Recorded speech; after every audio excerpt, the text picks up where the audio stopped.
أعوذ بالله من الشيطان الرجيم. بسم الله الرحمن الرحيم، وصلى الله على أشرف خلقه محمد وآله الطاهرين. اللهم صل على محمد وآل محمد. بسم الله وبالله توكلت على الله. هذا الأسبوع أريد أن أتكلم بأمر مهم له علاقة بأمر اجتماعي وديني في نفس الوقت. أمر اجتماعي وديني في نفس الوقت. وفد إلى الجامعة هذا الأسبوع وفد يضم ناس يدعون أنهم طلبة علم وعوام،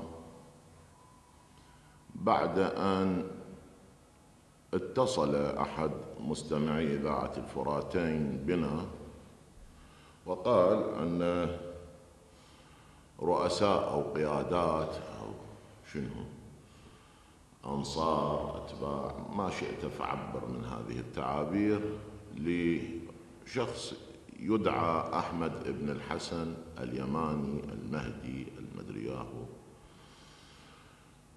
وهؤلاء يريدون أن يناظروا في مسألة الإمام المهدي وقضية الإمام المهدي. ويمكن أهل الحلة سمعوني أو من تصل الإذاعة إليهم سمعوا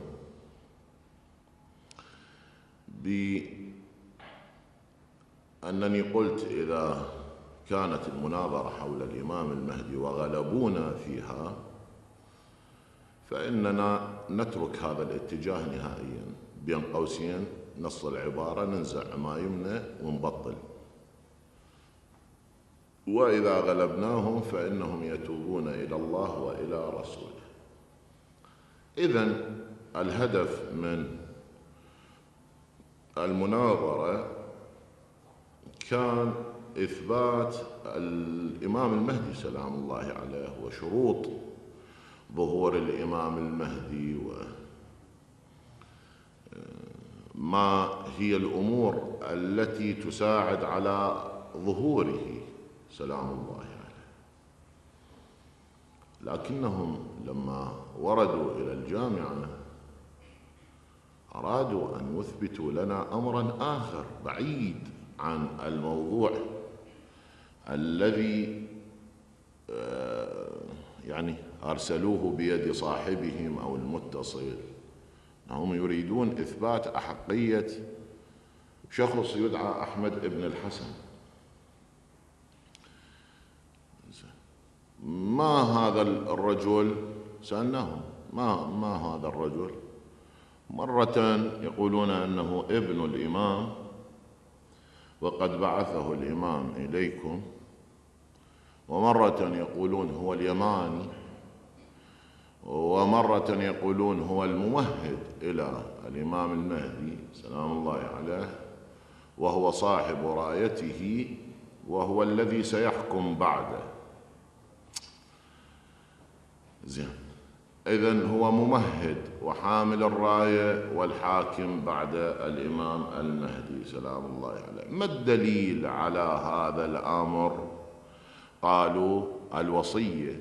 أية وصية؟ وصية النبي صلى الله عليه وآله لأمير المؤمنين سلام الله عليه في ليلة الوفاة، أنه قال له يا علي بعدك 12 إماما آخرهم محمد بن الحسن المستحفظ، ثم من بعده 12 مهديا، أول المهديين اسمه أحمد. فالنبي لم ينص على 12 إمام، وإنما نص على 12 إماما و12 مهديا، المعصومون 24. زين يابا، هذا الأمر يخالف إجماع الإمامية عليه، قالوا لا، هو هذا الدين الجديد الذي سيأتي به الإمام المهدي. فجاريتهم في مسألة أنكم تؤمنون بعلم الرجال، قالوا لا نؤمن بعلم الرجال. حسنا، إذا لم تؤمنوا بعلم الرجال، طبعا بعد أنه جاريتهم في قولهم إذا لم تؤمنوا بعلم الرجال إذن أنتم لم تؤمنوا بأي شيء، لا فقها ولا عقيدة ولا أي أمر آخر، باعتبار أن الذي نقل إلينا هذه الأخبار رجال. يعني أنت يصير تروح بالضبط هيك المثال اللي ضربته لهم، يعني أنت تركب بالسيارة تروح لأهلك، وبعدين يسألوك بيش جيت، تقول لهم جيت بهاي السيارة بس ما أعترف بها. هذا تناقض نفسك.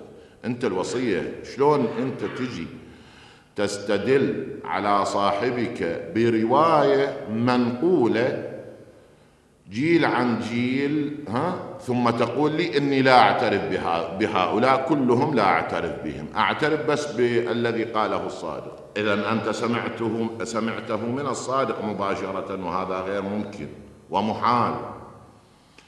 زين يابا، هؤلاء 24 معصومين لو لا؟ قالوا هي ذولا معصومين. خوش. زين، دليل صاحبكم الوصية. زين، هاي الوصية احنا الإمامية الوصية، يعني هذا خبر الوصية سواء بحديث جابر أو ما روي عن الباقر أو ما روي عن الصادق، هذه أخبار آحاد وضعفاء، يعني اللي أرسلوها أو جابوناها ضعفاء، ولم يعتمد الإمامية في إثبات الإمام بعد الإمام عليها خاصة، يعني على هذه الرواية خاصة، بل تركوها. هناك أدلة أخرى تثبت أن الأئمة من بعد النبي صلى الله عليه وآله، الأئمة من بعده 12 إماما وانتهت المسألة وخلصت. زين، هذا الحكي أنتوا جايين تثبتون شيء غير يطلع الإمام، خاطر إحنا نجي نبحث ورا الإمام شكو، قالوا إيه مو الإمام ظاهر. ظاهر. زين، وين هذا ظاهر؟ قالوا ظهر ونحن في عصر الظهور. بوي، عصر الظهور غير، اكو علامات بعصر الظهور. زين، هو وين الامور هاي كلها؟ ايش قد صار له ظاهر؟ طبعا ما جاوبوا، احنا نتكلم ما بعد الظهور.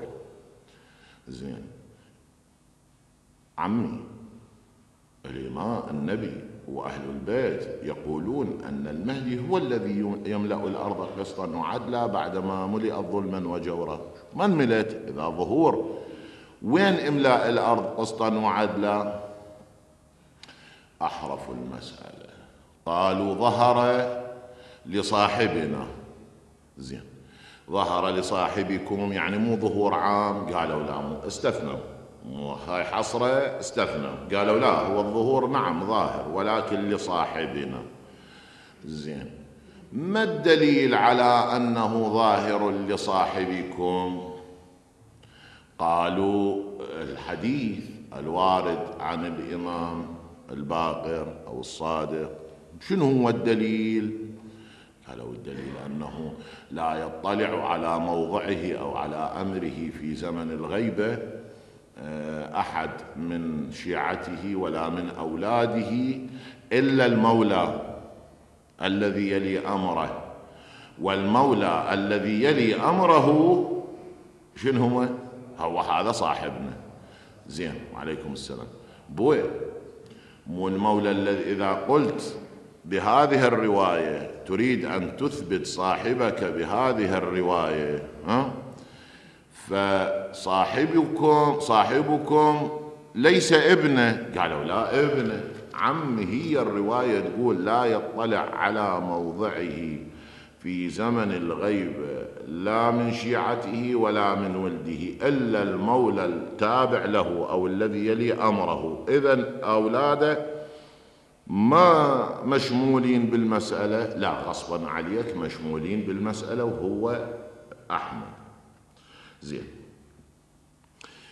جاريناهم بالمسألة، سألناهم بوي زين على عينه وعلى راسه. هسه افتهمنا هذا المهدي من انكشف صاحبكم ايش قال له؟ شو تسوي يعني؟ شنو شغلك؟ قالوا انه شغله جاب لنا 3 امور من الامام. زين، شنو هن الامور اللي اجن من الامام؟ قال جاب لنا، قالوا هم جاب لنا الاحكام الواقعيه، او جاب لنا المحكم والمتشابه، وجاب لنا شنو بعد؟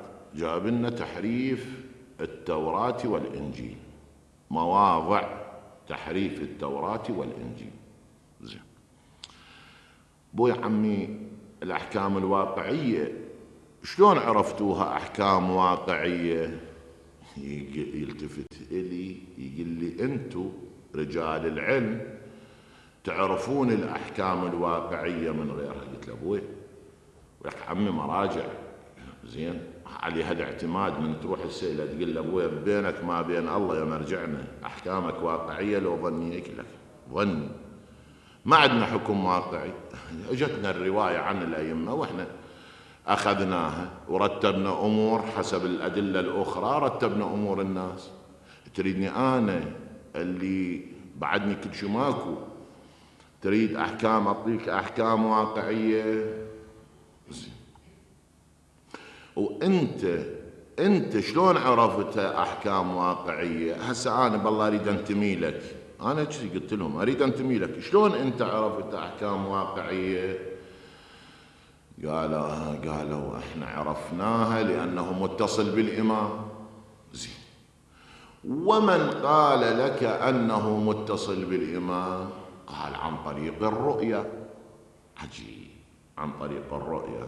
شلون يابا عن طريق الرؤيا؟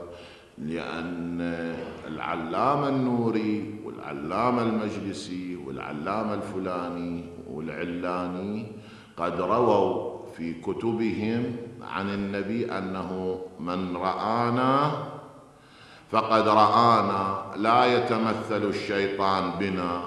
وبما أن النبي اجانا بالرؤية والحسين اجانا بالرؤية ومدرياه جانا بالرؤية، قال لنا هذا ابن الإمام احنا كلبنا به. بربكم مذهب راحت عليه دماء وانتهكت أعراض وتعبوا أئمة، والحسين ومجزرته ومأساة الزهرة ومأساة علي بن أبي طالب. تاليها بهالتفاهة هاي، تاليها نصير أضحوكة للآخرين. ما يصير يا أخوان. يعني هذا مذهب أهل البيت، مذهب مرتب، مذهب علمي، مذهب واقعي، مو مذهب خزع بلات ومذهب يريد يشتغل على الأمور الساذجة. هاي سذاجة. زين، قلت له عمي احنا بالشرق ما نفتهم، احنا نفتهم عندنا النبي او عندنا الزهرة اللي هي حجة على الجميع عدا ابوها وزوجها، وحجة على الأئمة والأئمة 12. احنا ما نفتهم غير ذني. اما انتو اذا عندكم 24 امام، انتو احنا متشلبين بذن ذولا ال 14 معصوم احنا متشلبين بيهم. فانا انصحكم لله نصيحة انه تاخذون جوازاتكم وتطلعون للغرب، لانه اهل الغرب بعدهم كل شيء ما يفتهمون وما يعرفون هالخربطة، حتى تسولفون لهم هالشي سوالف حتى نصير اضحوكة للعالم كله. عمي ما يصير هالشي حكي. قالوا لا، نحن جئناكم وهذا الامر حجة عليكم، وقد قال لنا وروي في الأخبار أن مقلدة الفقهاء هم الذين سيقفون بوجه الإمام وابن الإمام. يعني عدلنا إحنا، أنا وأنتم، إحنا مو مقلدين إحنا، وهؤلاء في نار جهنم. لأن الباقر قد قال الملتوي على اليماني في نار جهنم. زين، من قال أن صاحبكم هو اليماني؟ زين، اليماني شيء إلا علاقة ابنه وين؟ اليماني وين؟ جاء من اليمن، رجل من اليمن، ما يطلع بالبصرة. قالوا العلم والوصية والرؤيا تكفي في إثبات صاحبنا. سألناه: هل ترون فرقا بين العلامة والشرط؟ ما هي شروط الظهور وما هي علامات الظهور؟ قالوا: لا تسألون عن الظهور، لأن الظهور متحقق وهو ظاهر، وصاحبنا أول المهديين، وسيخلفه بعد ذلك 11 مهديا، وما أدري شو يصير بعد وراء هالسالفة، ما ندري حقيقة. أنتم يعني المستمعين وأنتم أيضا الحضور إن شاء الله بعد أن يكمل المكتب الإعلامي في الجامعة نقل الكاسيت، سيوزع على الجميع، وستستمعون إلى هذه. والله أنا لو أدري هالسالفة هذه، يعني حرمات 4 ساعات ضيعتها زين بهالسالفة هاي التعبانة. يعني لو قايلي لي أدزلهم حيدر المنغولي عندي هنا، مع احترام الحيدر المنغولي، يناقشهم هواي. حيدر هواي أفهم منه، هسه ماذا يصيح عمو، هواي أفهم منه. زين، دزلهم أي واحد يناقشهم. يعني مو أنا، مو مستواي أنه أنزل، مالي خلق هالدوخة هاي، كل يعمل على شاكلته. زين، أنت تري، لا أدعوك، يعني تعال عوف 12 إمام والزهرة وأبوها، وتعال شلم لي ب24 إمام. زين، يعني دعوة إلى مذهب جديد وإلى دين جديد، وهو الذي دعا به النبي. ما يصير عمي، مو هيك. وأنا كنت لهم ناصحا، يشهد الله ورسوله، قلت لهم يا ناس، يا بشر، أن الذي يريد أن يدعو أي دعوة يريد أن يدعو أي دعوة، خصوصا إذا أراد أن يدعو إلى دعوة أو فكرة جديدة ضمن الإطار الإسلامي، عليه أن يلتزم ب3 أمور. أولا، أن يكون متفقها في دينه. زين، أنت حلال من حرام ما تعرفه، كيف تتطهر من البول والغائط ما قاعد تفتهم. زين، من جملة الأحكام الواقعية اللي عنده، ما يصير تقول يحرم قول السلام علينا وعلى عباد الله الصالحين. يعني هو هذا الواقع مختلف. حتى هي هذا المقطع، هل هي تبطل للصلاة أو غير مبطلة، مختلف فيها العلماء. يعني إذا واحد قال واجب، يعني ذاك سيد حسين فضل الله من عنده مثلا شهادة أمير المؤمنين في الإقامة تبطل الصلاة. ليش؟ لأنه عنده يقول أشهد أن عليا ولي الله، هاي ما موجودة بالأذان الصحيح. وبما أن الإقامة من الواجبات، فعنده من الواجبات، فقول أشهد أن عليا ولي الله في الإقامة تبطل للصلاة. عم نقول حكم واقعي. زين، شلون ثبت عنده أنت السلام علينا وعلى عباد الله الصالحين جايتنا من الإمام؟ قال بالرؤية، هو متصل بالرؤية. زين، هاي إذا قلت أنا السلام علينا وعلى عباد الله الصالحين، أو إذا كانت التكبيرة وحدة أو 7 تكبيرات، شنو اللي راح يزيد أو ينقص؟ زين، هو يملاها قسطا وعدلا. افرض جبناها كل هالأحكام الواقعية مال هذا السيد اللي أنتم تدعونه، وجبناها ونزلناها بالشارع، وجبنا المحكم والمتشابه اللي جابه هو، أو جبنا مواطن التحريف بالتوراة والإنجيل، وخير إن شاء الله. والنتيجة يعني شنو؟ شو راح يقدم وش يأخر بالأمة؟ أين الإصلاح وأين القسط وأين العدل؟ ما قاعد افتهمها. زين، وهسه إن شاء الله تستمعوها. إذا افتهمتوا لكم حق، ويناقشون يقولون لنا. رحنا لسيد عبد الأعلى السبزواري، العفو الله يرحمه، سيد علي بن سيد عبد الأعلى الله يسلمه، ورحنا لفلان وما افتهمونا. قلت لهم صحيح، وما حد راح يفتهمكم، لأنه هذا الحكي مو منطقي. حدث العاقل بما لا يليق فإن صدق فلا عقل له. ما يصير عمي، ما يصير مذهب هذا خطية، هيك يمزق وهيك يدمر. تليها أنه دعوت لهم أنه يابا إذا أنتم قاطعين بهذا الأمر فموفقين، ولكن نسأل الله أن لا يجعلنا مثلكم حقيقة، لأنه تالي عمرك تظل تخيط وتخربط ترى خطية. يعني هذا من يقعد أنت لابس لك عمامة، هسه والله هاي المفاريع مو مشكلة، بس هذا اللي لابس عمامة هذا المشكلة.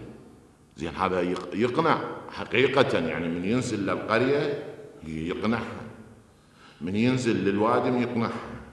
شلون النتيجة يعني أنا وحدي ما أقدر، يعني المفروض فلولا نفر من كل فرقة طائفة ليتفقهوا في الدين ولينذروا قومهم إذا رجعوا إليه. يعني لا تذبون اتكالكم كله سواء طلبة الجامعة أو غير طلبة الجامعة. يعني هذا الوضع خطر، وهذا الوضع مرعب، وهذا الوضع راح يخلينا أضحوكة لإخواننا من المذاهب الإسلامية وأضحوكة للأمم. أجي أثبت إمام بالرؤية أو أجي أثبت عقيدة بالرؤية، ومن أسئلة قل له شلون تثبت الرؤية؟ يقول لي إيه مو أنت مقلد سيد محمد صادق الصدر؟ إيه بخير. لا، سيد محمد صادق الصدر عند الخيرة يقول ما اختار علي أحد إلا والخيرة زينة، وإحنا أخذنا خيرة على سيد أحمد وطلعت زينة واتبعنا. خوش خيرة وخوش مذهب على الخيرة.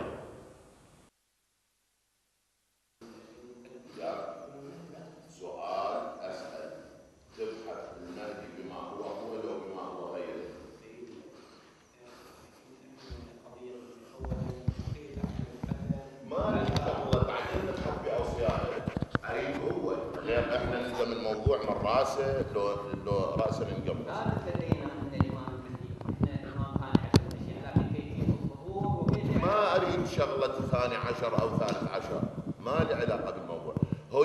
هو بما هو المهدي باعتباره هو يعني علمه يعني علم بذاته لو علمنا بغيره.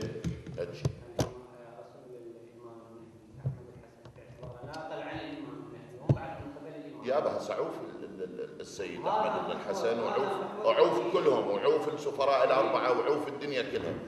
انا ابحث لك بالفكره بالموضوع. يعني هسه يصير من اقول لك نبحث بالله سبحانه وتعالى، انت تقول لي تعال نبحث بالانسان، ما يصير غير ان نجي للموضوع الموضوع الرئيسي حتى انا اجي لاوصيائي.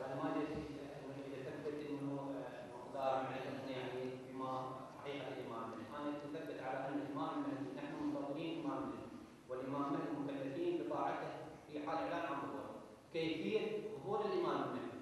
أما مسألة ماشي كيفية ظهور الإمام، أنت تريد كيفية ظهور، يعني هسه مفروغ منه أنه الإمام المهدي هو محمد بن الحسن العسكري، مو هذا مفروغ منه؟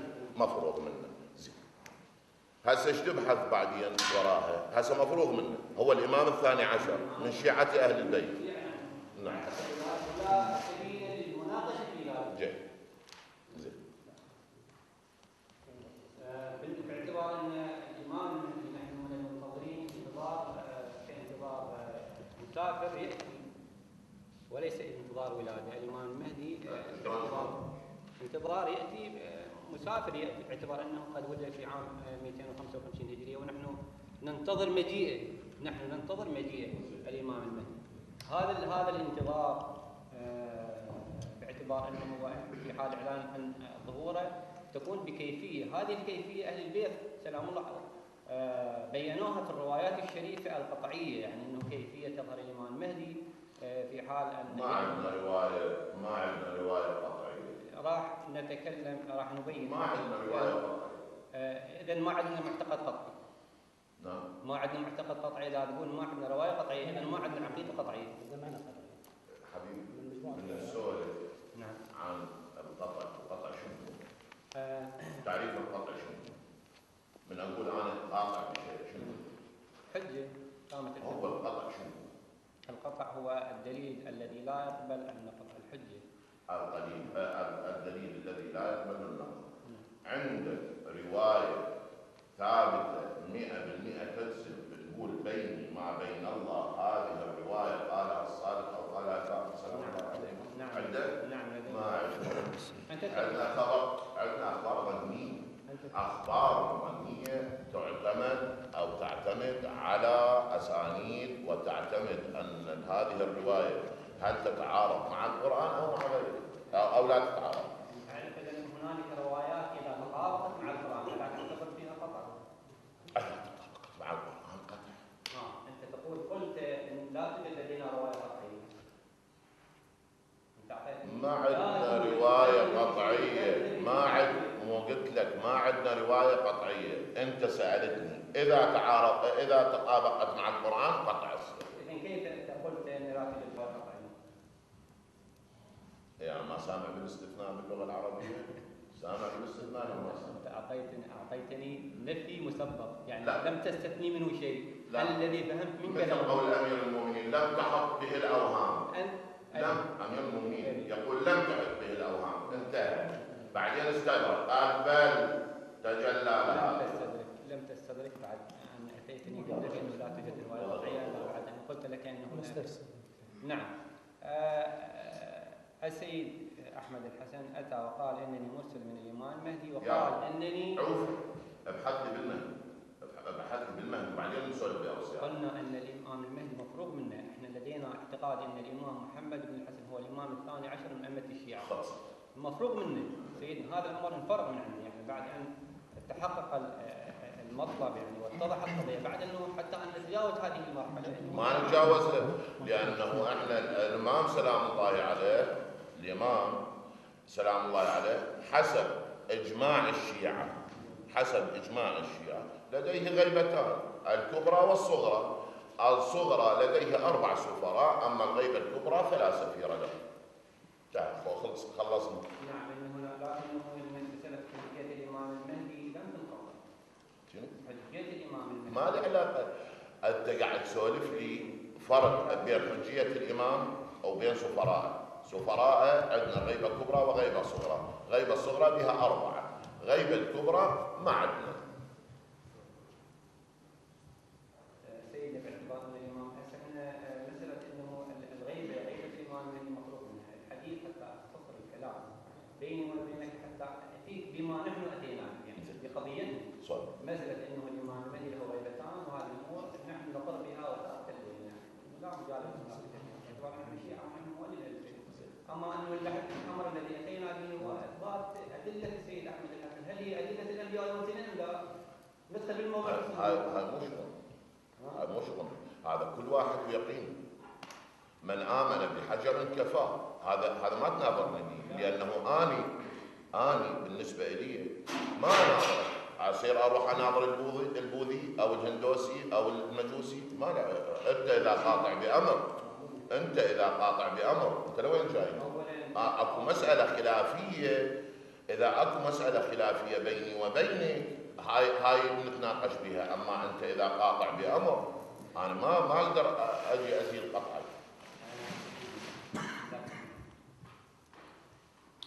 كما قلت نحن مكلفون بالاعتقاد وبنصرة الإمام في حال الظهور. ومن علامات الظهور التي سوف أذكرها ما أتى به السيد أحمد الحسن. أليس هذا أدعى أن تلتفتوا إليه وأن تقفوا عنده يعني وأن تبينوا من هذا الأمر الذي أتى به السيد أحمد أمر عظيم. يقول إنني مرسل من الإمام المهدي. لماذا لم تستوقفوا عند هذه الفقرة وهذه النقطة وقلتم يا أحمد الحسن لماذا أنت مرسل لتثبت لنا ما أتيت به وأجلستموه أمامكم؟ وكان في الحدث العلمي وطلب المناظرة. نحن الحقيقة سيد الدين السيد أحمد الحسن يعني عندما أعلن هذا الأمر أعلنه في الحدث العلمي. يعني هو لم يأتي إلى أطراف الأرض أو إلى الناس البسطاء حتى يعلن الأمر.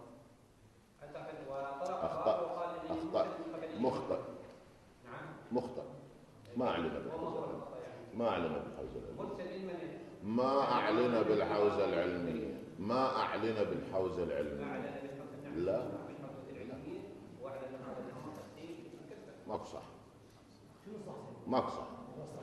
الرجل كان في البصرة، ظهر في البصرة في بداية 96 97 زين، عندما ظهرت الفرق الباطنية الموجودة، جماعة منتظر الخفاجي وجماعة محمد الكربلائي، وكان من جملتهم ومن جملتها أنه بعد استشهاد السيد الشهيد الثاني رحمة الله عليه أعلن أنه الرواية التي تقول ستمطر السماء 45 مطرة أنه سيخطب 45 خطبة ويستشهد ويقتل، اللي كان يقول بأنه النفس الزكي. هذا وانتهى الموضوع وبقي داعية في البصرة، لم يأتي إلى الحوزة العلمية. حبيبي أنا دخلت إلى الحوزة العلمية وبها 6 طلاب عرب، لم يكن السيد من ضمننا. واضح؟ نعم. أولا كان السيد مأمور من الإمام المهدي بهذه الحوزة العلمية حتى بعد انتقال الإمام حتى يستبين أمر الحوزة، لما سوف يعينه بعد ذلك. يعني وأعلن هذا الأمر، أعلن هذا الأمر تباعا وحسب شيخنا سألتني جاوبتك بالله عرفه. سألتني جاوبتك بالله عرفه. أما هذا اللي يسولفه أنا ما. يا سنة انتم احتمال اجيتوا بال99 او بال2000 ماكو حاجه. احنا بعدها 6 طلبه او 4 افغان. نعم. زين. هو السيد اعلن ظهوره في سنه 1999. 96 97 الفرق الباطنيه من ظهرت حبيبي، الفرق الباطنيه من ظهرت بالنجف كان من ضمنها. اعلن في 99 اعلن نفسه صح في البصره، اعلن نفسه عندما قال تمطر السماء 45 مطره، صح. يعني كان موجود فيها صدام حسين، يعني كان الكويت عرفه، المرجعيه عرفه. منو؟ هو السيد احمد حسن كان موجود بالحوزه العلميه بالتسعينات، ووصل كل برانيات، براني السيد السيستاني، براني بشير النجفي، براني كل مراجع وصلهم واحد. مو لا وصل الى المراجع بعد استشهاد السيد الشهيد، اما في زمن السيد الشهيد لا.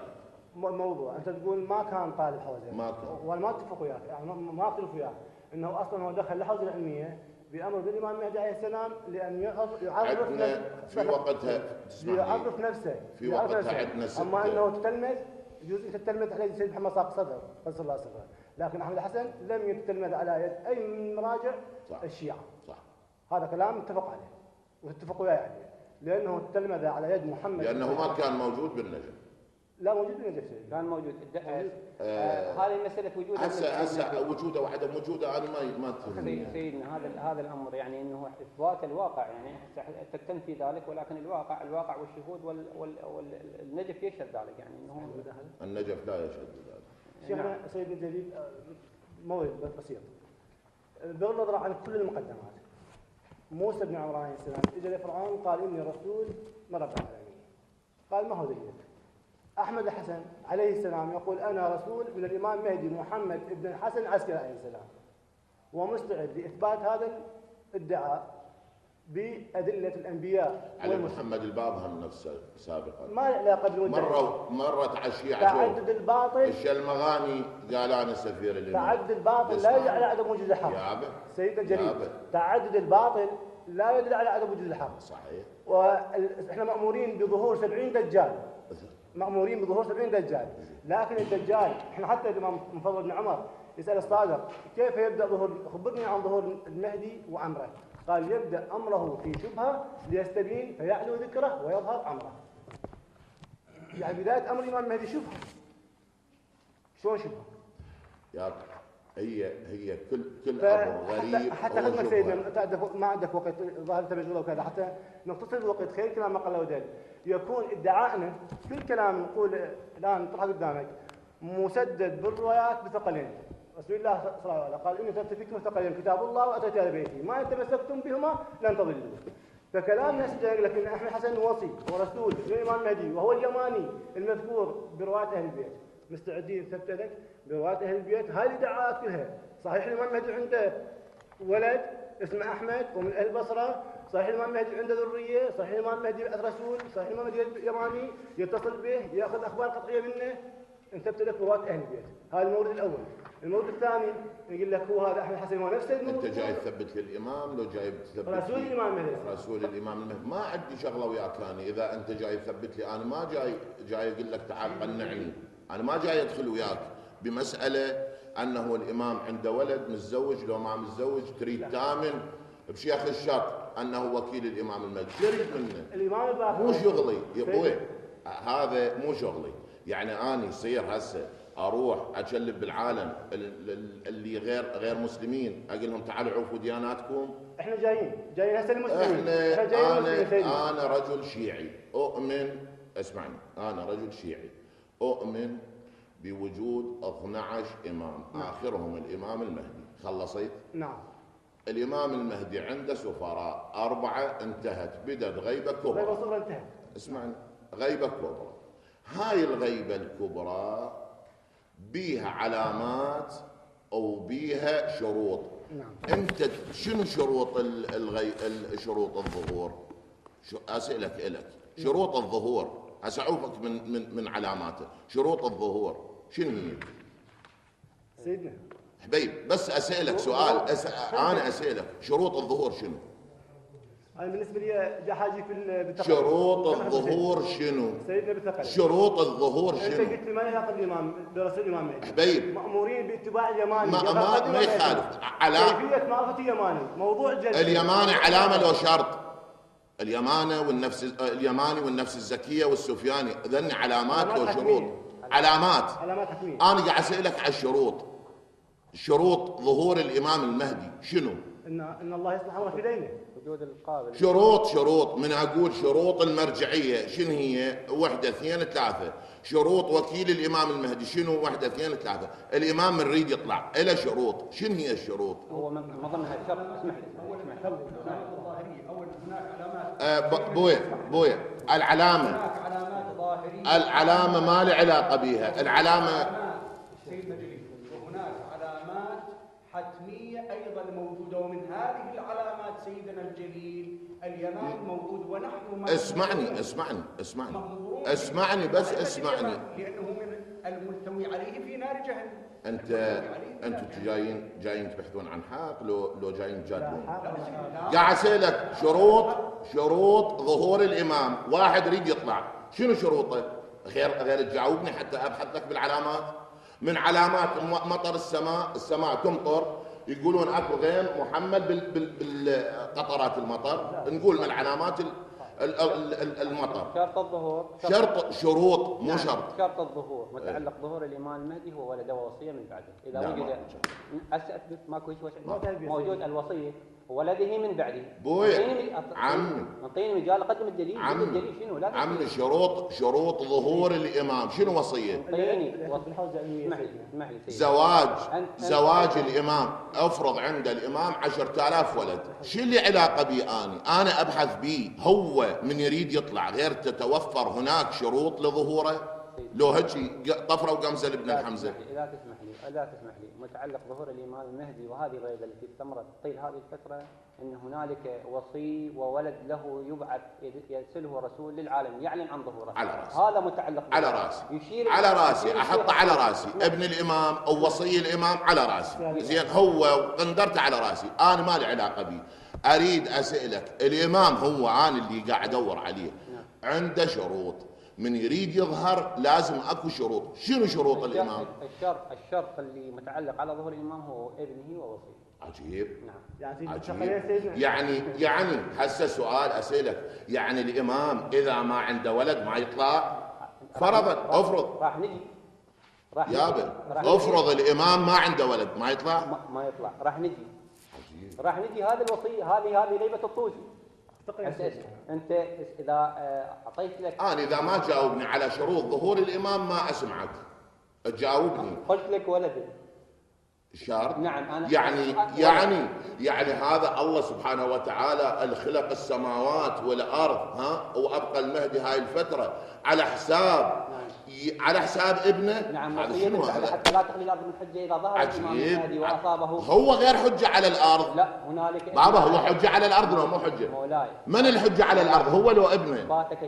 فاتك شيء ان هنالك في وصيه رسول الله صلى الله عليه واله الحجه على الارض هو لو ابنه. الامام المهدي سؤال اسئله هسه عوفك ذاك. الامام المهدي محمد بن الحسن. الامام حجه لو ابنه. حجه الامام خلصت. حجه. اذا موجود ابنه او ما موجود هو لا شيء، لان هو المهدي حجه. اذا تسمح لي انا تطرقت الى موضوع انا اذا ما جاوبني على شروط ظهور الامام الحجه. ان الشرط الاساسي المتعلق على ظهور الامام المهدي هو ابنه. يعني الامام هجي، الامام مو ماكو داعي. لا. الله خلق السماوات والارض والهذا على حساب ابنه، لان هذا ابنه شرط ظهوره، اذا ما عنده وليد ما راح يطلع لنا. لو سمعت ثقلين بالروايات عمي ثقلين شنو؟ حكيكم هذا حدث العاقل بما لا يليق، فان صدق فلا عقل له. هذا كلام يصير ابني حجه علي؟ ما يصير حجه علي. شنو مفهوم الحوزه العلميه لو على مفهوم رواه اهل البيت؟ بويا لا انا ما اسولف لك حوزه علميه. انا اذا شو تريدها حسب كلام حوزه الصدر يقول ثلاثه، القائد والقاعده والدستور. شنو القائد والقاعده؟ يعني مثلا لما يقول مثلا شروط اساسيه لظهور الامام المهدي حساق صدر ثلاثه. انه القائد والقاعده والدستور. شنو القاعده يعني والدستور؟ القاعده الشعبيه الناس يعني. شنو يعني؟ هاي الموجود، بس الحين اقول لك هذا كلام الناس، اما كلام اهل البيت يقول لا، انه الامام عليه السلام بلوح المحاول الاثبات او بام الكتاب لابد ان يكون ابن الامام موجود.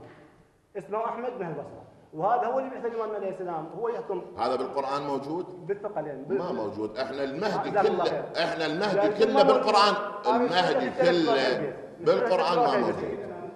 نثبت لك بروايه اهل البيت سلام الله. بويا روايه اهل البيت اذا على قولة الشيخ يقول ناقضت نفسك بنفسك، اعرض لي الروايه على القران، يلا صل. انا اثبت ولايه امير المؤمنين سلام الله عليه. بماذا؟ اسالك سؤال، باي شيء اثبتنا ولايه علي بن ابي طالب سلام الله عليه؟ كل واحد يثبت بدليله. لا اكو دليل. سيدنا بسم الله الرحمن الرحيم اتى امر الله فلا تستعجلوه. عجيب اتى امر الله فلا تستعجلوه. نزل باحمد بن الحسن. سيدنا جميل واحد يناظر، مو هيك. القران مو تكليف. باي شيء اثبتنا ولايه علي بن ابي طالب والائمه المعصومين سلام الله. كل واحد ودليله. لا ما كل واحد دليله، هناك قانون جعله الله سبحانه وتعالى وجعلوه اهل البيت سلام الله عليهم في اثبات من يدعي انه حجه الله. فإن كان سيدنا رحمه الله وجهه، والله شنو هذا القانون؟ فإن كان شنو هو هذا القانون؟ هذا القانون فهو حجة الله. اي والله لم ينطبق عليه. أولا تذكر روايات أهل البيت سلام الله عليهم. أنت قلت قانون، شنو القانون؟ ذكروا أهل البيت. أولا الوصية، شنو؟ لابد أن يكون وصي. اي يعني وصية باسمه مذكور من قبل النبي صلى الله عليه وآله وسلم. والعلم وين هذا؟ وين ثابت؟ اذكر لك روايه. اعطيني دليل انه يجي اسمه، بس لا تقول لي روايه جابر. لا مو روايه جابر. طلع كتاب الغيبه. سيدنا لا تحكم على الروايه قبل اسمها من عندنا. هذا حكيكم تقمص. اللي ابدوها. انت تقول لي متوقف ظهور الامام على ابنه، ما يصير يتوقف ظهور الامام على ابنه. راح نلاحظ يعني يصير مجيء الابن قبل الاب. انت سالتني قلت لي شروط ظهور، اذا متوقف على شرط ام لا؟ ظهور الامام، انت قلت لي ما هي الشروط؟ اي ما هي الشروط؟ اذا انا قلت لك ما هي الشروط؟ قلت لي انت ابنه من شروطه والشرط الاساسي هو ولده ووصي من يعني سألتك قلت لك هو الحجة لو ابنه؟ الحجة هو لو ابنه. سيدنا أنا قلت لك أن الحجة الإمام محمد بن الحسن، واحتج على الناس بابنه الذي أرسله لكم. يطلع هو يحتج على الناس، عليه من يدز ابنه؟ شأن الإمام شأنه، وهذا ما مو شأنه، هذا ظلم. لماذا؟ أنا أقول لك هذا ظلم. إذا كان قادر على الخروج ولم يخرج فهو مو مهدي. إذا كان قادر على الظهور وما يطلع هذا مو المهدي. وإذا كان قادر وما يطلع فهو ظالم لشيعته. اولا سيدنا بالنسبه للامام المهدي انت قلت لي واكدت على هذا الموضوع وسالتني واحتججت بان الامام المهدي هنالك شروط حتى يظهر بها. قلت لك واجبتك على سؤالك، قلت لدينا وثابت لدينا بكتب الشيعه واصول غلط كتب الشيعه. غلط ما يصير. مو غلط سيدنا، ليس غلط. الكلام الذي يفصل الغلط من الصح هو احاديث اهل البيت. ارجعوا الى التقرير. مو كله صحيح، ما عندنا الروايه ابويا. كيف تثبت ان عمي هذا؟ انت لحد الان لم تسمع مني الحديث الدليل. تسمح لي انا قارب بقد هاي الحسينيه كتب، بس اسئلك الحديث انت تاخذه هو وخير ابوه؟ سيدنا هو وخير ابوه؟ هنالك ضوابط وضعوها اهل البيت للتاكد من صحه الحديث. شنو هي؟ ضوابط شنو هي؟ مطابقته للقران، مخالفته للجماعه العامه، رحم الله والديك. هنالك تواتر، هنالك اجماع، يلا هنالك كذا، هنالك كذا، توكل الله. هنالك على الشروط نمشي. نعم. على شروط الحديث. نعم. يلا شروط سؤال. الحديث. نعم. نحن نحتاج عليك انت ما تحتاج علي، لان انا ما جاي انا طالب من عندك تحتاج علي، انا جاي اسمع منك. بل الامام المهدي هو الذي يحتاج علي. انا ما يحتاج علي الامام المهدي. زين. ما مكلف سيدنا انت؟ ما مكلف؟ انا مكلف بامر بس مو هذا الامر. هذا امر لا يستساغ. انا مكلف باطاعه المهدي، اما مكلف انا اعتبر الامام المهدي هو الامام المخول، الانسان المخول من قبل السماء لتطبيق الاطروحه والهدف الالهي. انا مفتهمه. الامام يمتلك من القدرات ما لا يمتلكها غيره، اما توقف ظهور الامام على ابنه، انا امشي وراء ابنه ما امشي وراه، هو وحده منهم، لو امشي وراه لو امشي وراء ابنه. اذا مشيت وراه اعوف ابنه، واذا مشيت وراء ابنه شو اسوي بيدي؟ انه هو اضعف من ابنه. بس على فرض ما ذهبت اليه باعتبار ان انفيت انه لا يمكن ان الامام المهدي يحتج علينا بابنه او برسول منه، كاهل الكوفه معذورين انه ما يبايعون مسلم عندما ارسل الامام الحسين. لماذا احتج مسلم عليهم؟ بماذا احتج عليهم مسلم؟ يهو مسلم ابن عقيل على الكوفه. ايش بيه؟ يعني لم يكن حجه على الكوفه في اخذ بيع الامام الحسين؟ لا مو حجه. كيف؟ يعني الذي لم يبايع مسلم رجال قاعدين كتبوا رسالة للحسين: سلام عليكم، احنا اهل الكوفة، احنا شيعتك ومحبيك ونريد لنا واحد دزلهم، بعثت اليكم اخي وابن عمي وثقتي مسلم ابن عقيل. طبعا عبيد بن زياد ذبهم بالسجن. شنو العلاقة؟ هذه الرواية. جزاك الله خير. هذه الرواية. هاي الرواية حتى على اساس تصير عن الإمام باقر عليه السلام. نعم. لا اوقف، اعطيني سندها. سند الرواية. نعم. أخبرنا أحمد بن محمد بن سعيد بن عقدة قال حدثني أحمد بن يوسف ضعيف. ابن يعقوب ضعيف. من قال كيف ضعف؟ ضعيف، رجالها كلها ضعيف. أولا إحنا بالنسبة لمسألة لا سيدنا ما خسنا عيد الرجال حكيناهم يعني الرجال ما اقدر لا اسمع. جزاك الله خير سيدنا. وانا ما احفظ لك سيدنا شنو اقول لك عن الكمبيوتر. انت قلت ضعيفه، اكيد سمعت الرجال، عيد لي اسماء الرجال. ضعيفه، هو كتاب الغيبه كله ضعيف. قلت سيدنا كتاب الغيبه كله ضعيف. سيدنا خسنا جزاك الله خير سيدنا الجليل. انت ما معصوم، فانا جاي قلت انت قلت ضعيفه، فاقول لك عيد للرجال اللي حشاهم على الشيء. راجعهم كتاب الرجال. سيدنا انت عيد اياهم. ما اعرفهم. ما تعرفهم؟ شلون نقول ضعيف يا سيدنا؟ ضعيف. اعطيني رجالهم. ما اعطيك رجال. ما تعرفهم. اقراهم سولف. ما تعرفهم سيدنا. سولفهم. انا شنو التعداد السكاني عندي؟ سيدنا قصدي انا جاي اقول لك بما انه جاي اقول لك اخبرني فلان عن فلان ضعيفه.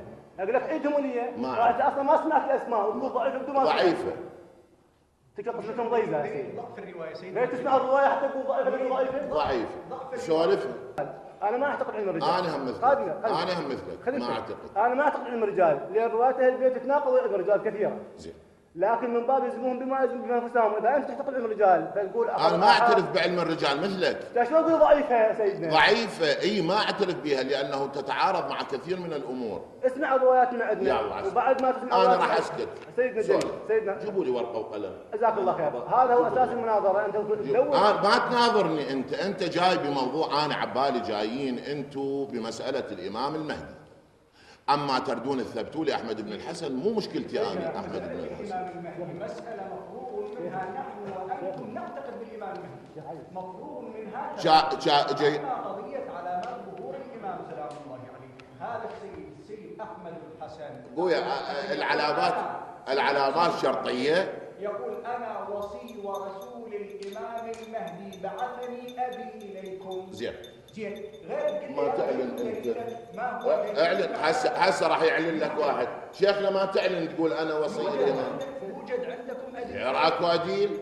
سيد باعتبارك عالم، باعتبارك عالم. انا عمي جاي استفيد من سيد باعتبارك عالم، واحد جاي قال لك يابا انا جيت وقلت لك انا رسول ووصي الامام المهدي، قل لي غير شنو دليلك؟ ما هو دليلك؟ والله دليله كما هو، لا تقول لي امام، لا تقول لي باقر وصادق، دليلك الك. سيدنا الشيعة باتفاق السنة والشيعة رسول الله صلى الله عليه وآله قال إني تركت فيكم الثقلين كتاب الله وأتت آل بيتي صح. ما أنت مسكتم به ما تضلوا. فأنت تقول لي شنو الروايات؟ فشلون أنت قاعد هنا في المكان هذا الكرسي قاعد بيه على أساس شنو؟ غير على أساس روايات أهل البيت، على أساس القرآن الكريم. فكل ما وافق القرآن وروايات محمد وآل محمد نخلي على رؤوسنا، واللي ما يوافق القرآن وروايات أهل البيت ما نضرب عضو الجدار. كان من كان اسمع بوهج. قال الإمام الصادق سلام الله عليه اعرضوا حديثنا على القرآن، ما وافق القرآن فخذوه، ما خالف القرآن فاضربوا به عرض الحائط. مو اخذوا حديثنا، حديثهم فيه الصح وفيه الغلط وفيه ما فيهم خطأ، ما فيهم خطأ. يعني عن الإمام الصادق حدثني فلان عن فلان عن فلان عن الإمام الصادق قال كان النبي مع يعفور الحمار مالته، او بعدين يعفور تكلم او قال انه حدثني ابي عن جدي ان الحمار الوينوح قال له هنيئا لك سيولد من نسلك حمار يركبه سيد الكائنات. زين وانا هسه من نسله اثبت نبوه محمد بحمار حسب يصير علم الرجال بابا يصير. انا اسالك انت لا تسالني انا، هاي ما تصير عمي. راجعت علم الرجال هاي الروايه سندا، راجعت علم الرجال غلط عرضتها انت ما تصير. بينك وبين الله عرضتها علم الرجال حتى تكذبها قبل لا تكذبها حسب علم موجود علم الرجال عرضتها علم الرجال. نعم انت شخصيا مو انا عرضت انواع واحاديث. هذه الروايه انا ما اعتقد بهذه الروايه، لكن انت اللي اقول لك انا جاي اعطيك روايات وجاي اقول لك من خالف تجد علم الرجال خدمتك علم الرجال. انا ما عندي علم الرجال ولو كنت انا ما اعتقد به، لان اهل البيت يقول اعلموا الامام صادق واعلموا انا هم مثلك ما لهم علوم عجيبه واطوار غريبه لا تدركها عقولنا. انا مثلك فلا تردوا حديثهم. انا مثلك هم ما اعتقد به علم الرجال. جزاك الله خير. اذا ما اعتقد يا سيدنا الجليل رحم الله صلى على محمد وال محمد. اللهم صل على محمد وال محمد الائمه والمهديين وسلم تسليما. سيدنا الجليل احنا جاي نقول لك الامام عليه السلام بعث رسول منا شخصيا، محمد بن الحسن العسكري بعث رسول من شخصه بروايه اهل البيت خادمه هو جاي كان بس اكمل كلماتي وبعد ما اكمل كلماتي انا انت لك حق ان تفصل واحنا نستمع. زين خلينا نعرف انه وصي احمد الحسن وصي ورسول من الامام المهدي، وانه اليماني المذكور بروايه اهل البيت بروايات اهل البيت بالثقلين. موجوده هاي الادعاءات اللي ادعاها السيد احمد الحسن، فعلا انه اليماني هو نفسه ابن الامام، هو نفسه وصي الامام، هو نفسه رسول الامام. بس خلينا نعرض على الثقلين. فاذا وافق الثقلين نتناقش موضوع ثاني، من يقول احمد الحسن هو نفسه يجوز قرر روايته هي يطبق على نفسه. فبعد احنا مامورين بالمرحله الثانيه ان نثبت لك بانه هذا نفس المامور وهاي ادلته. هسه نوصل لهنا بس اسالك هذا السؤال. علم الرجال انا وياك متفقين ما نعترف به. اهل البيت يقولون لا تعترفون به يعني. يعطيك 15 روايه على هالكلام. ماشي اهل البيت قالوا لا تعترفون بعلم الرجال مو موجود من روايات روايه. نعم علم الرجال علم وضعي قيل به. متفق انت؟ نعم متفق. سؤال متفق انت علم الرجال؟ لا ناخذ به. لا ناخذ به. نعم علم من تاخذون به لو لا تاخذون؟ لا ناخذ بعلم الرجال. وانت؟ لا واحد كلنا واحد. كلكم واحد؟ نعم. لا تاخذون. اذا ماكو روايه عن اهل البيت. ماكو روايه عن اهل البيت، لانه اذا ما تعتقدون بالرجال يعني ماكو روايه. مثلا التوثيق والتضعيف، الجرح والتعديل المنقول، يعني هذا الامر من نفيت لعلم الرجال نفيت التجريح والتعديل وكلها. اذا ماكو روايه عندنا. بالنسبه ان الروايات الموجوده المتواتره الزمتكم الحجه. الرجال سيدنا هنا ليس فقط قرينه الرجال هي الداله. الزمتكم الحجه. لم تلزم الحجه. ما اعترفتوا بعلم الرجال اذا ماكو روايه. سيدنا ليس نفس كلامك. انت بالساعه قلت نفيت في مطلق بعد قلت انا غير جاريك غير جاريك. انت نفس كلامك. انت بالساعه قلت نفيت في مطلق بعد قلت انا غير جاريك غير جاريك. سيدنا القرائن التي تدل على صحة صدور الحديث ايش قد؟ كم قرينة الذين تثبت صحة صدور الحديث؟ فقط علم الرجال؟ ما عندنا ولا قرينة على رأيك. ذكر ما 20 قرينة. انا أولا التواتر،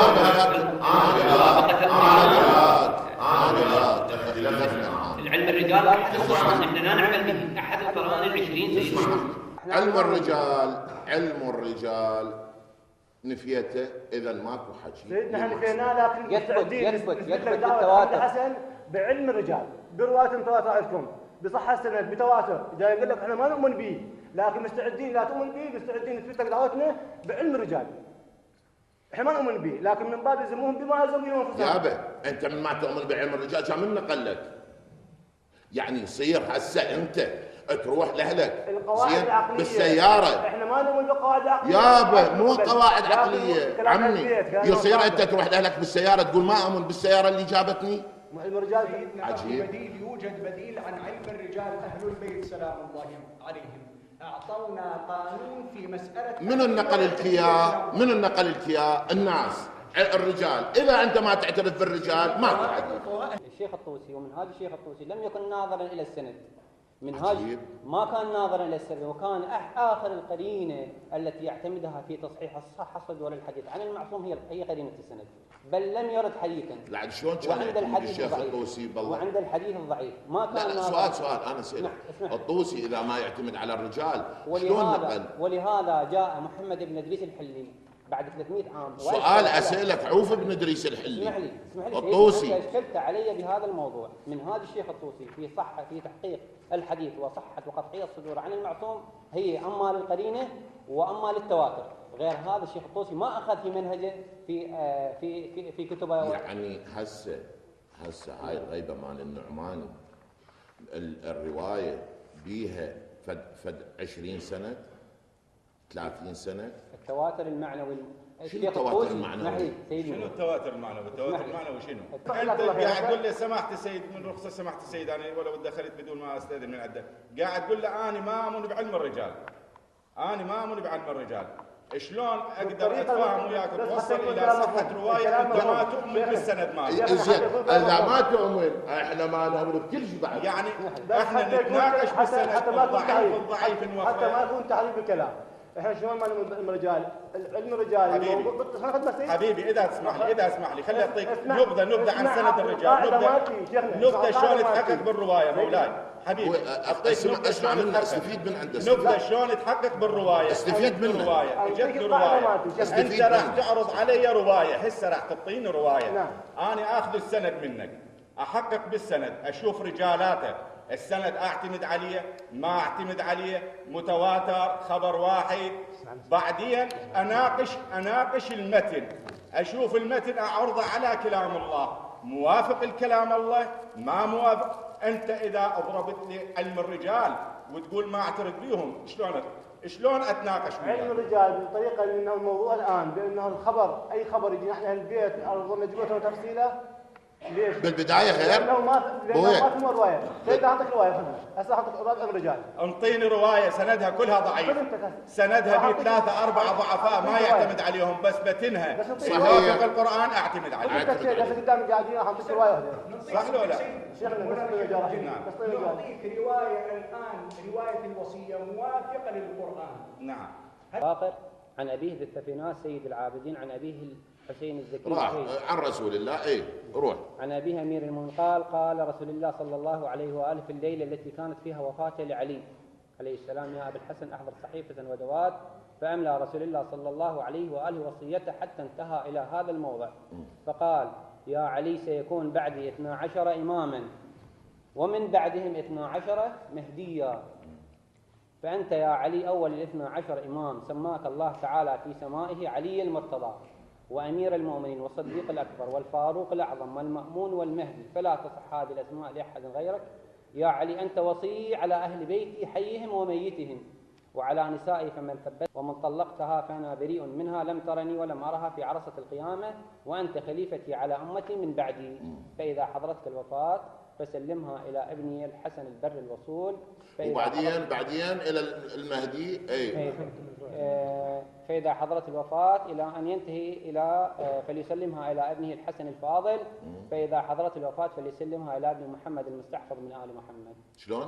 المستحفظ من آل محمد فإذا حضرت الوفاة فليسلمها يعني الإمام الحسن العسكري يسلمها إلى ابنه الإمام محمد بن الحسن سلام الله عليه. فذلك 12 إماما ثم يكون من بعده 12 مهديا فإذا حضرت الوفاة فليسلمها إلى ابنه أول المقربين له 3 أسامي اسم كاسمي واسم أبي وهو عبد الله وأحمد والاسم الثالث المهدي وهو أول المؤمنين. هذه الوصية مطابقة يعني المهدي هسه الثاني أول المهديين يعني المهدي مو الإمام الثاني عشر مو المهدي على هاي الرواية الإمام الثاني عشر مو المهدي يعني مو محمد بن الحسن على هاي الرواية محمد بن الحسن مو الإمام المهدي مو هو الرحيم لها قصد حسب الرواية بلي لا احنا اللي يملأها قصدا وعدلها هو احنا الموعودين به الإمام محمد بن الحسن احنا منتظرين قدومه. اسمعني نعم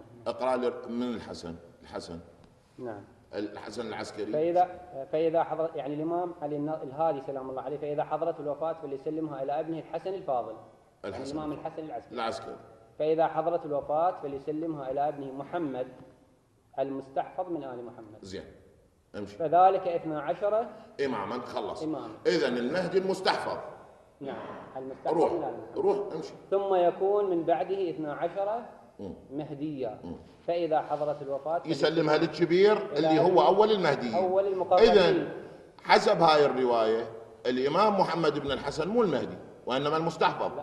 الإمام هنا حسب هاي الرواية الإمام المهدي اللي عندنا عند الشيعة اللي هو محمد بن الحسن مو المهدي. هاي الوصية يابا مو المهدي. شنو المهدي أول مرة سيدنا هو المهدي شنو هو؟ سمي المهدي بالمهدي الإمام صادق عليه السلام لأنه يهدي إلى أمر خفي وبرواية إن كل منا مهدي وكل منا قائم الله تهدي عليه السلام فالمهدي يصح على علي المهدي بس ويصح على العسكري المهدي ويصح على المهدي محمد ابن الحسن نعم الملقب بالمهدي نعم حسب هاي الرواية مو هو الرحيم لها قسطا وعدلا هذا المستحفظ حسب هاي الرواية المستحفظ. أما أول المهديين من بعد 12 أكو أول المهديين. نعم تمام. اسمه أحمد وعبد الله. إذن اللي راح يملأها قسطا وعدلا هو المهدي الأول أو أولاده. أما محمد ابن الحسن فهو مستحفظ. سيدنا احنا بالنسبة لنا عندنا أنه الإمام المهدي صلى ربي عليه أنه ما يموت إلا بعد إلهي. تسمع أنا أناقشك بالرواية هسعوفك من هذا الحكي كله. أنا بهاي الرواية محمد ابن الحسن الذي تعتقد به الشيعة على أنه الذي سيملأ الأرض قسطا وعدلا بعد أن تملأ ظلما وجورا ليس هذا وإنما المهدي الأول هو بعد محمد بن الحسن. هنا ما واضح أنه يعني ما هي الرواية قاعد تقول هيك شيء. المستحفظ والذي يبعث الرسول هو يعني أنه المهدي الأول هذا في الوصية نصت على كما نصت على آباء الأئمة أنه باعتبار الوصية من رسول الله وعينت الأئمة بالنص بالأسماء. هنا الاحتجاج بالوصية الاحتجاج بمن يدعي على أنه حجة من العالمين يجب أن يكون اسمه موجود في هذه الوصية. يعني أنه علي بن مثل واحد ياكل أقول لك واحد ياكل ويتريع ويقول عوافي. اسمح لي شتيته أنت قاعد تجيب لي هاي الرواية أو غصبا عليك هاي صحيحة هاي وحدة سندها وهاي الرواية واردة النبي في نومه زين في لحظة وفاته يوصي هالقد حكي والأمة مقلوبة زين هاي وين لقيتوها؟ ومحاط البيت ب 4000 عسكري ورسول الله يقول له عوفه تعال خل اسولف لك 12 ب 12 ما سولفها من كان عمره 50 سنة. النبي صلى الله عليه واله وسلم لم يوصي. النبي لم يوصي. يا شنو ما يوصي؟ لم يوصي. اوصى النبي انا اسالك سؤال سيدنا النبي اوصى طبعا اوصى مو لحظة وفاته. هي الوصية كتب عليكم إذا حضر أحدكم الموت أن ترك خيرا وصية الوالدين والأقربين. يعني هسه أنا حاضرني الموت بوي. أنت كاتب وصيتك؟ عمي كاتب وصيتك؟ انا اريد احضر وصيتي هسه اليوم، اريد اكتب وصيتي. حاضرني الموت. قل لو كنت اعلم. سيدنا جاوبك، سيدنا جاوبك. ما حاضرني الموت، انا هسه من كاتب تقول لي اقول لك كاتب وصيتي، حاضرني الموت ما حاضرني. عمي رسول الله اسمع، خل اسولف لك. سيدنا جاوبك لما جاوبك انه اوصى بليله وفاته لو بغير وفاته. هي رزيه الخميس، لكن رسول الله لمت مات. رسول الله من عوه راسا مات بسيره مات. لا نفس الليله. مات السبت. ما نفس الليله. قال علي بدوات وقلم لأكتب لكم كتابا لن تضلوا بعده أبدا. قال يهجر، طلعوا ورا ساعتين توفى النبي. جوابك هذا السؤال، هاي الرواية سيدنا، هاي الرجالة موجودة واسمع هاي الرواية وجوابك لهذا السؤال. سيدنا قرأها شوي. بسم الله الرحمن الرحيم. إن الإسناد طبعا عن كتاب سيد بن قيس. سليم بن قيس نقول عنه أن علي عليه السلام قال لطلحة في حديث لحظة، هسه احنا انتهينا من الأولى. شنو انتهينا منه؟ الأولى أنه محمد بن الحسن مستحفظ. إثبات الوصية. الحسن محمد بن الحسن الإمام الثاني عشر عند الشيعة ليس بالمهدي وإنما هو مستحفظ. جناب السيد قاعد يقول لك انه انت من خلال المتن هذا مالك اللي فهمت المتن انه الامام المهدي مو الخاتم. لا من يقول مو صاحب اللي يقص لا هنالك مستحفظ وصيه ينقلها من بعده لل 12 اللي انت قاعد تسولف فيه. شيخنا مولاي شيخنا العزيز، هذه الوصيه كتبت في بيان انه لحظه ان الامه يجب ان تتمسك بحجج عين رسول الله. اني كاتب لكم كتاب ما انتم تستكتب لن تضلوا بعد ابدا. وهذا الكتاب ما له علاقه. هسه رسول الله شو وقت ما كتب مولاي اسمح لي، حسب المتن مالتها محمد ابن الحسن اللي تؤمن به الشيعة ما معينه دوره سيدنا، ما معينه دوره الوصيه، مو معتقد انه لكن اثبات حجيته الوصيه. يا ابو المهدي الاول انت قاعد تقول لي المستحفظ شلون ما معين دوره؟ سيدنا ما معين الوصيه ثم يسلمها ما معين دوره اثبات حجيته. شنو ما معين دوره؟ ما معين دوره، ما به تفصيل. اذا ماكو وصيه. ليش؟ هاي وصيتنا مقام اثبات الحجيه الحجج من بعد النبي صلى الله عليه وسلم. يا حبيبي مو هيك. شوف هاي الوصيه سيدنا اسمح لي. مو هيك الحكي. ارجوك اسمح لي. مو هيك الحكي. اسمح لي سيدي. الحكي النبي وصى قال اكو 12 اخرهم اسمعني هسه غير هذا الحكي خلينا نسولف معي.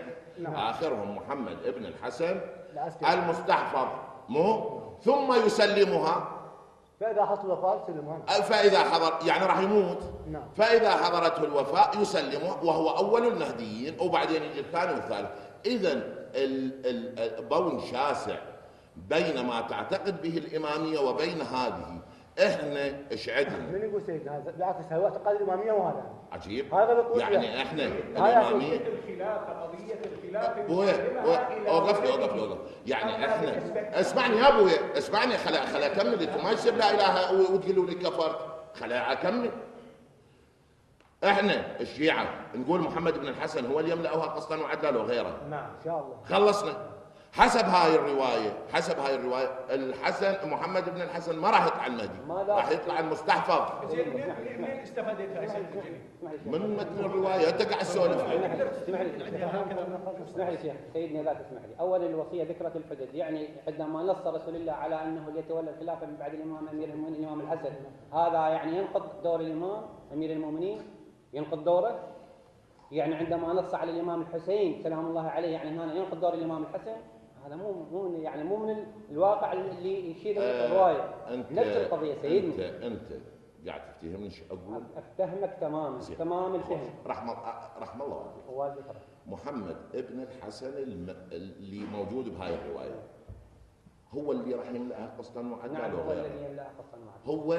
هو خلصنا. نعم ماكو غيره. نعم. بس هاي الروايه تقول مو هو، تقول المستحفظ. ما بها إشارة على أنه القضية يعني بس إشارة إلى تعيين الحجج أسمائهم بالنص. سيدنا هذه الوصية وتكليف الإمام ما داخلين فيها، بس نص أنه إذا حضرت الوفاة مستحفظ إلى الحجة يسلمها ماشي يسلمها إلى من بعده. شبيهم 12 واحد غير. هذا الحكي بعد ظهور المهدي. انت يعني هسه اذا تريد تثبت لي المهدي يعني هذا محمد محمد بن الحسن، مو هذا المهدي الأول؟ أحمد بن الحسن. إذا تريد تثبت لي إياه الآن يعني المهدي ميت. لا مو هذا الاثنين سيدنا. وإذا حضرته الوفاة غير وصية، الوصي غير يقوم بعد الوصية. سيدنا هاي بالنسبة لي هاي من آدم من محمد يوم القيامة. عمي إذا حضر أني يصير أكلب بواحد، زين أكلب بواحد وأبوه موجود. سيدنا إذا كان ظهور، اسمح لي سيدنا، إذا كان ظهور الإمام هذا الحكي ورا